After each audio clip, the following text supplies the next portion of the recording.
ایک بہن نے پوچھا ہے کہ بعض لوگ منع کرتے ہیں وضو غسل کے بعد نہیں کرنا چاہیے، اور بعض یہ کہتے ہیں کہ وضو نور پر نور ہے، لہٰذا غسل کے بعد وضو کرنے میں کوئی حرج نہیں۔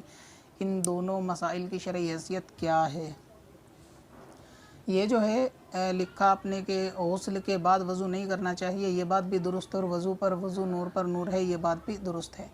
اور یہ حدیث پاک میں موجود ہے، حضور علیہ السلام نے فرمایا کہ غسل کے بعد یعنی جو غسل کرنے کے بعد وضو کرے وہ ہم میں سے نہیں، لہٰذا غسل کے بعد جب تک وضو ٹوٹ نہ جائے تب وضو کر لینا، یعنی بنا وضو ٹوٹے ہی وضو کر لینا فوراً غسل کے بعد، یہ اسراف میں آتا ہے، پانی کی فضول خرچی میں آتا ہے، تو اس طرح غسل کے بعد فوراً وضو نہیں کیا جائے گا، یعنی اس کی مناہی ممانعت حدیث پاک میں موجود ہے۔ اب یہ جو کہا گیا کہ وضو پر وضو نور پر نور ہے، اس سے مراد یہ ہے کہ اگر کوئی شخص ایک نماز ایک وضو سے پڑھے، اب اگلی نماز کا جب وقت آئے اور وہ باوضو ہو تو اسے چاہیے کہ اگلی نماز کے لیے بھی وضو کر لے، تو یہ اس کے لیے بہتر ہے کہ وضو پر وضو نور پر نور ہے۔ مگر یہ کہ غسل خانے سے فارغ ہونے کے بعد جس شخص نے غسل کیا تو اس کا وضو بھی خود بخود ہو گیا، کیونکہ جب وہ غسل حاصل کرے گا، طہارت حاصل کرے گا تو اس کے وضو خود بخود ہو جائے گا، تو ایسی صورت میں جب تک وہ نماز نہ پڑھ لے تو اس وضو کے اوپر وہ پھر وضو کر لے، تو اس طرح وضو پہ وضو نور پہ نور نہیں ہے، بلکہ یہ پانی کی